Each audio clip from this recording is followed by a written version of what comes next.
আর ইউনূস সাহেব এসে কি বললেন, আমরা করিডোর দিয়ে দিই নেই। দেখেন কিভাবে বিকৃত করে করে মিথ্যাচার করে করে এটার বিরোধিতা করা হয়েছে। এটাকে বলে বাটপাড়ি, আন্তর্জাতিক বাটপাড়ি এগুলো, বুঝছেন? নির্বাচন কি আদৌ হবে?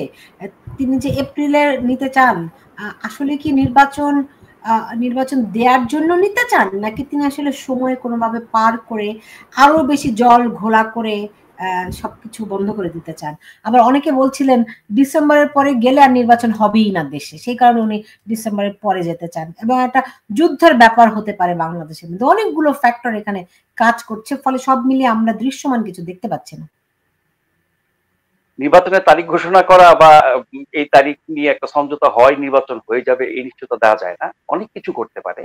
যেটা আপনি বলছেন যে আমরা যে এখন বহু পরাশক্তির ক্রীড়নক হয়েছি, তাতে করে আমরা জানি না বাংলাদেশের ভবিষ্যৎ বা নিকট ভবিষ্যৎ কি হবে। তো আমরা এখন একটা নির্বাচনের মাধ্যমে একটি স্থিতিশীলতা আশা করছি, একটি জনগণের শাসন, গণতান্ত্রিক শাসন আশা করছি। কিন্তু যারা আমাদের নিয়ে খেলছে এবং খেলার জন্য যাদেরকে বসিয়েছে বিভিন্ন জায়গায়, তারাই বলতে পারবে যে আমাদের এই প্রত্যাশা আসলে আদৌ পূরণ হবে কিনা, হলে পরে সেটা কবে। কারণ আপনি জানেন না যে ওই সব শক্তিধর দেশ কি কি করতে পারে তাদের স্বার্থে, এবং এই অঞ্চলকে ঘিরে তাদের কত রকমের পরিকল্পনা আছে, এবং সেই পরিকল্পনাগুলো বাস্তবায়নের জন্য এই ডক্টর মোহাম্মদ ইউনূস সাহেবের সরকার কতভাবে চেষ্টা করেছে বা করে যাচ্ছে।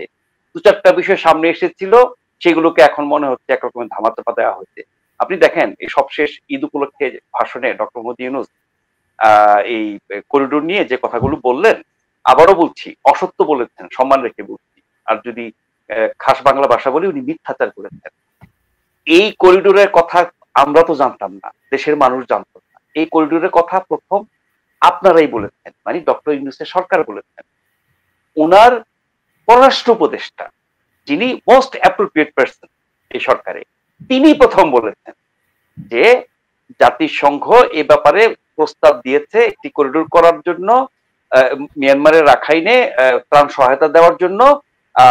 আমরা তাতে নীতিগত সম্মতি দিয়েছি, তবে কিছু শর্ত দিয়েছি, যদি শর্তগুলো পূরণ হয় তাহলে আমরা চুক্তি করব। এরপরে দেখেন এই যে আপনার কি যেন এক লোকের আমদানি করা হইলো, খলিলুর রহমান, খলিলুর রহমান, হ্যাঁ সরি, ডক্টর খলিলুর রহমান, তিনি এ পর্যন্ত যা কিছু বলেছেন সবকিছু বললে অনেক সময় লাগবে।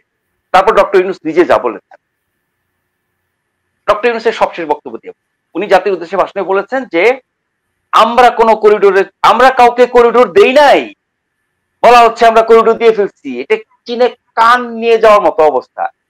দেখেন বাটপার কত রকমের। কেউই বলে নাই যে ডক্টর ইউনূসের সরকার করিডোর দিয়ে দিয়েছে।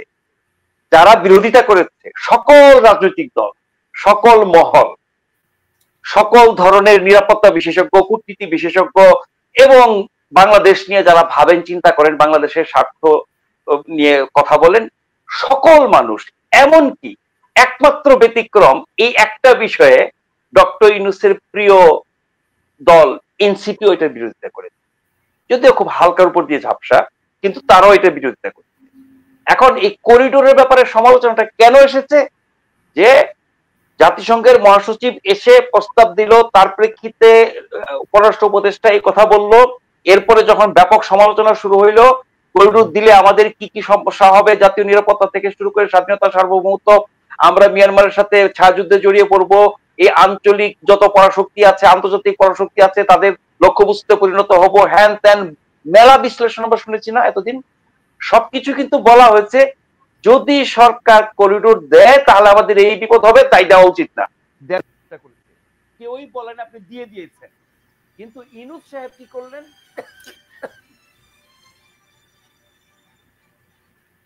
ইউনূস সাহেব কি করলেন? বললেন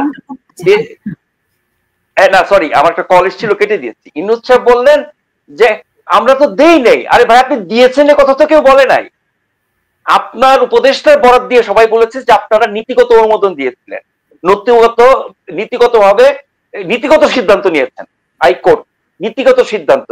তো নীতিগত সিদ্ধান্ত মানে আপনারা এটা গিলছেন, এরপরে আরো চিন্তা ভাবনা কইরা শর্তরত মানলে পরে এটাকে আপনি চূড়ান্ত সিদ্ধান্ত নেবেন, তারপর আপনি বাস্তবায়ন করবেন। এটা কে না বুঝে রে ভাই? আর আপনি বলছেন যে দিয়ে ফেলছি, এটা ঠিক না, এটা মিথ্যাচার, বিভ্রান্তি চড়ানো হয়েছে, চিলে কান নিয়ে গেছে হ্যান ত্যান।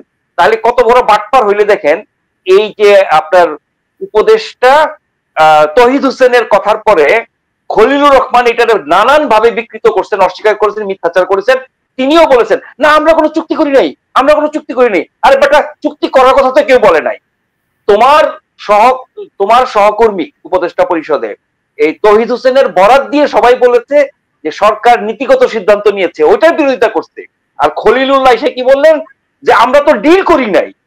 আরে বেটা, ডিলের কথা কেউ বলে নাই।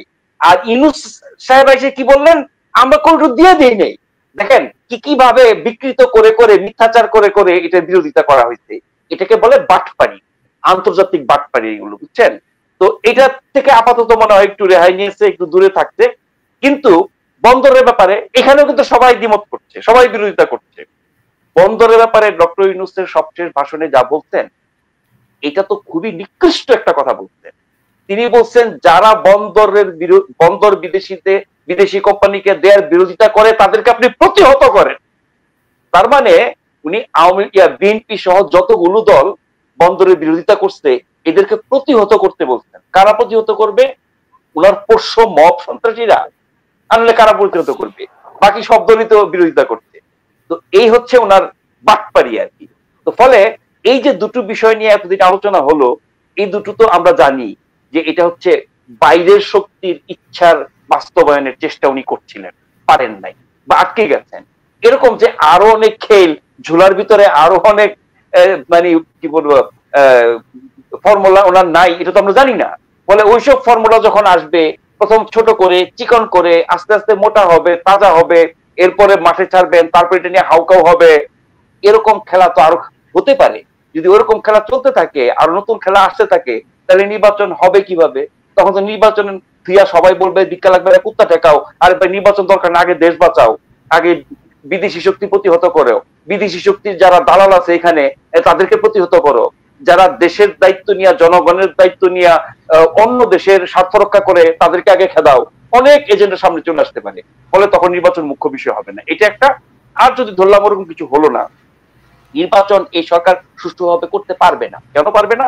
প্রথম কথা হচ্ছে কি, তারা একজন নিরীহ নারীর উপরে আক্রমণ, তারা মব সন্ত্রাস করে কারো বাড়িতে, কারো ব্যবসা প্রতিষ্ঠানে আক্রমণ, এই ইতিহাসের যত আপনার কি বলে স্মারক আছে, ঐতিহ্য আছে, সেগুলো ভাঙচুর ঠেকাইতে পারে না।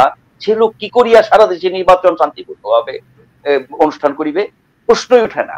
আর যেই মবরা এখন কোথায় কোথায় যেখানে সেখানে সন্ত্রাস করছে, তাদের ইচ্ছা মতো সরকার দেখে না দেখার ভান করে, মুখে বলে, কার্যত কিছু করে না, একটা করলে তো 10টা করে না, এই সিনেমা হল বন্ধ করে দেয়, আপনার ওই যে কি বলে পর্যটকদের উপরে হামলা করে।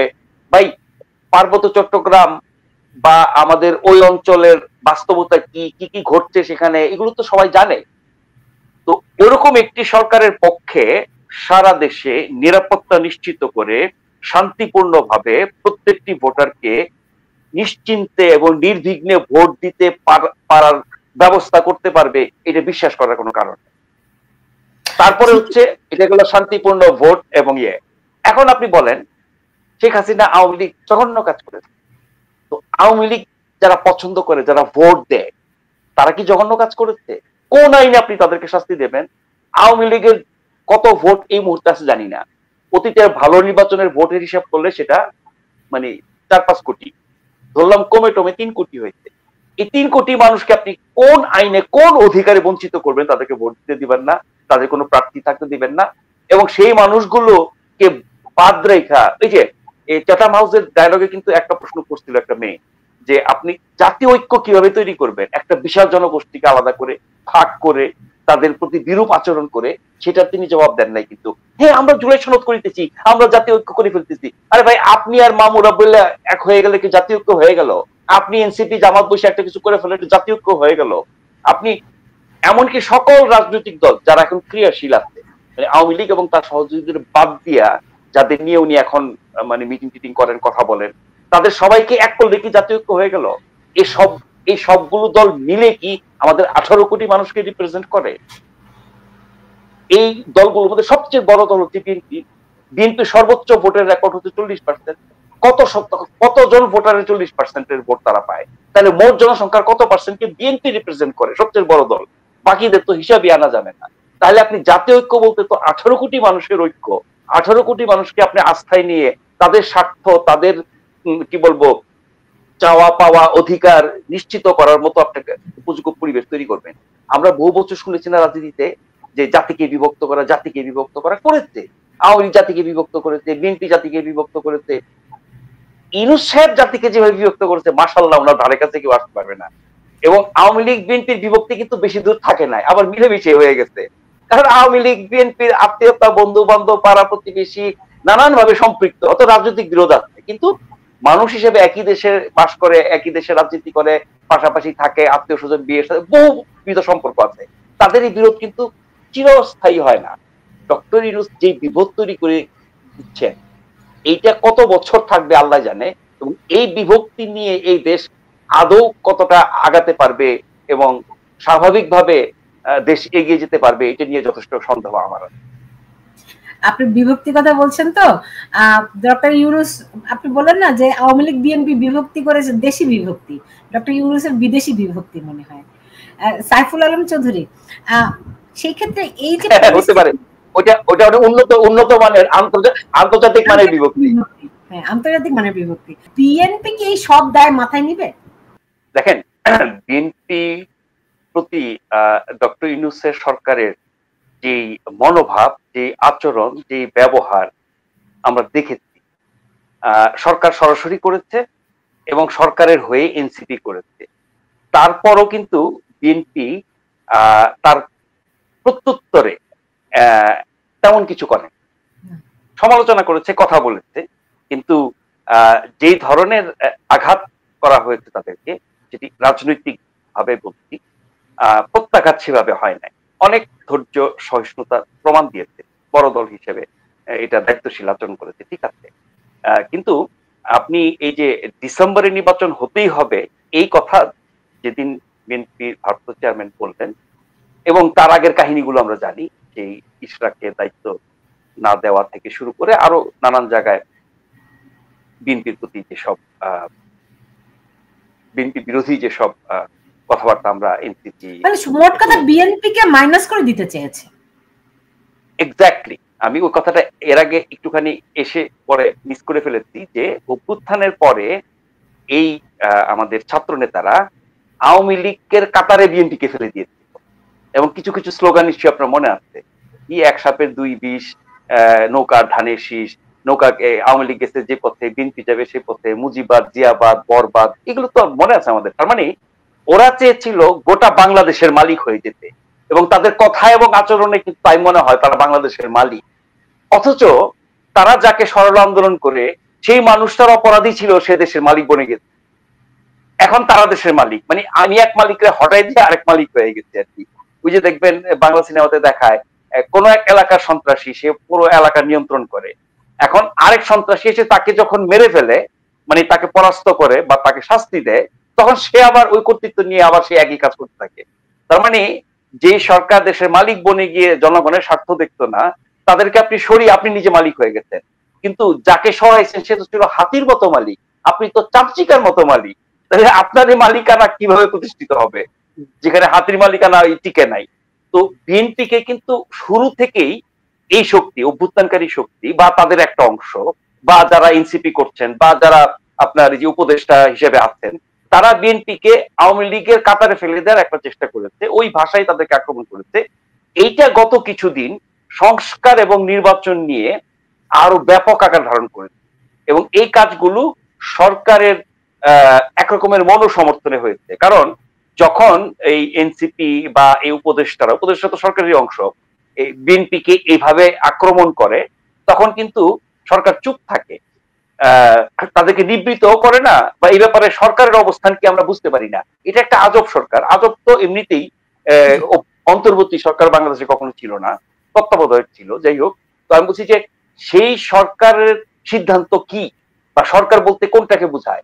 ডক্টর ইউনূস যেটা বলবেন সেটা, নাকি আইন উপদেষ্টা যেটা বলবেন, না আসিফ যেটা বলবেন, না মাহফুজ যেটা বলবেন, নাকি আপনার এই যে সৈয়দা রিজওয়ানা হাসান যেটা বলবেন, আমরা এক একজনের কাছে একরকম শুনি। কখনো কখনো মনে হয় সরকার আসলে একজনই, যেটা হচ্ছেন প্রেস সেক্রেটারি। কারণ উনি যে কর্তৃত্ব নিয়ে যে জোর দিয়ে দাপট দিয়ে এবং মানে কি বলবো কনফিডেন্সের সাথে সরকারের পলিসি সম্পর্কিত বক্তব্য দেন, তাতে মনে হয় যে ডক্টর ইউনূস এগুলো কিছুই না, উনি আসলে আসল সরকার।